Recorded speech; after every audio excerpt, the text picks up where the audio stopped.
Hello' বন্ধু, আজি আমি 8.3 সলভ কৰিম। 8.3 এক নম্বৰ একটো সলভ কৰিম। এতিয়া এক নম্বৰ একটোত দিছে sin 18 ডিগ্ৰী ডিভাইডেড বাই cos 72 ডিগ্ৰী। চ' ইয়াক এতিয়া আমি কেনেকৈ সলভ কৰিম চাবা। চ' ইজুকেল দিলোঁ sin 18 ডিগ্ৰীটো 18 ডিগ্ৰী বুলি লিখিলোঁ, ডিভাইডেড বাই দিলোঁ।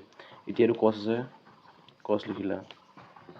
এই 72টো আমি কেনেকৈ পাওঁ? 90 পৰা কি বিক কৰি পাম? 90 পৰা যদি আমি 18 বিক কৰি দিওঁ তেতিয়া আমি 72 ডিগ্ৰী পাওঁ। ইজুকেল দিলোঁ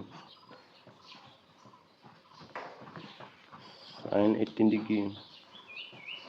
এতিয়া cos 90 ডিগ্ৰী মাইনাছ এ হ'লে sin এ হয়, গতিকে cos 90 ডিগ্ৰী মাইনাছ 18 হ'লে কি হ'ব? sin 18 ডিগ্ৰী হ'ব। চ' এতিয়া ওপৰতো sin 18 ডিগ্ৰী, তলতো sin 18 ডিগ্ৰী। কাটি দিলোঁ, কেইবাৰ গ'লে? এবাৰ গুচি গ'ল। কিমান থাকিলে? 1 থাকিলে। চ' ইয়াৰ মানটো পালোঁ আমি 1।